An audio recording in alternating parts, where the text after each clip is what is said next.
தமிழக அரச உச்சநீதிமன்றம் சரமாரியா கேள்வி கேட்டிருக்காங்க. ரீசெண்டா நடந்த கரூர்ல 41 பேர் உயிரிழந்த சம்பவத்துக்கு எதிரா நம்ம உயர்நீதிமன்றம் இருக்குல்ல, உயர்நீதிமன்றம்னா நம்ம ஸ்டேட் கவர்மெண்ட், உச்சநீதிமன்றம்னா சென்ட்ரல் கவர்மெண்ட். அதுக்கப்புறம் எந்த ஒரு கிளையுமே கிடையாது. நம்ம வாதாடணும்னா உச்சநீதிமன்றத்துல வாதாட முடியும். சப்போஸ் உயர்நீதிமன்றத்தில் நமக்கு ஜஸ்டிஸ் கிடைக்கலாம். அந்த மாதிரி டிவிகே தரப்புல வாதிச்சாங்க ஹைகோர்ட்ல. அது நமக்கு இது பண்ணல. அதனால டிவிகே தரப்புல என்ன பண்ணாங்கன்னா உச்சநீதிமன்றத்துல போயிட்டு அந்த வழக்கை மேல்முறையீடு பண்ணாங்க. அவங்க அந்த வழக்கை எஸ்டர்டே எடுத்து பேசியிருக்காங்க. அதுல தமிழக அரசை சரமாரியா கேள்வி கேட்டிருக்காங்க. ஃபர்ஸ்ட் ஆஃப் ஆல் விஜய் அந்த சம்பவத்தப்போ இறங்கி போயிட்டாரு. அதுக்கப்புறம் பார்க்கவே இல்லை. இதை நம்ம தமிழக அரசு அடிக்கடி டிவில போட்டுட்டு இருந்தாங்க.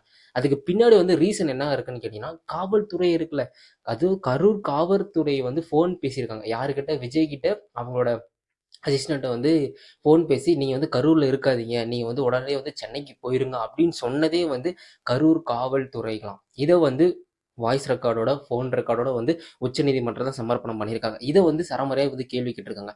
இப்படி விஜய் சென்னைக்கு அனுப்பிட்டு விஜய் வரல விஜய் வரலன்னு சொல்லி இங்க போட்டு காமிச்சிட்டு இருந்தாங்க. இது ஃபர்ஸ்ட் பாயிண்ட். செகண்ட் பாயிண்ட் என்னன்னு கேட்டீங்கன்னா, இப்ப இந்த ஒரே நாள்ல 41 பேத்துக்கு எப்படி போஸ்ட்மார்ட்டம் ரிப்போர்ட் நீங்க பண்ண முடியும்? ஆக்சுவலா இப்போ 10 பேத்துக்கு நீங்க ஒரு போஸ்ட்மார்ட்டம் ரிப்போர்ட் ஒரு ஹாஃப் அன் அவர் நீங்க பண்ணா கூட, ஒரு ஆளுக்கு பண்ணா கூட ஹாஃப் அன் அவர்னா 1 ஹவருக்கு 2 பேர், நீங்க கணக்கு போட்டு பார்த்துக்கோங்க. 41 பேத்துக்கு ஒரே நைட்ல, அது வித்தின் ஒரு 12 ஹவர்ஸ்ல எப்படி உங்களால பண்ண முடியும்?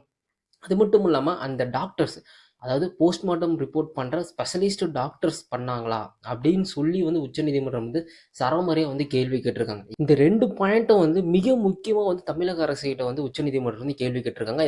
இந்த தீர்ப்பு வழங்கல. இதை ஒத்தி வச்சுட்டாங்க. ஸோ அடுத்து இந்த வழக்கை தேதி அறிவிக்காம உச்சநீதிமன்றம் இந்த வழக்கை ஒத்தி வச்சிருக்காங்க. இந்த 2 பாயிண்டே போதும். கரெக்டான பாயிண்ட்ல விஜய் போஸ்ட் சொன்னதே காவல்துறை அதிகாரி, எப்படி ஒரே நாள்ல நீங்க போஸ்ட்மார்ட்டம் பண்ண முடியும்? மக்களை நீங்களும் சிந்திச்சு பாருங்க. சிந்திச்சு பார்க்கலாம். கண்டிப்பா உங்களுக்கு ஒண்ணுமே தெரியாம போயிடும். இந்த இன்ஃபர்மேஷன் முடிச்சா மறக்காம லைக் பண்ணிட்டு, கமெண்ட் பண்ணிட்டு, ஷேர் பண்ணிடுங்க. மறக்காம ஷேர் பண்ணிட்டு நம்ம சேனலை சப்ஸ்கிரைப் பண்ணி வச்சுக்கோங்க.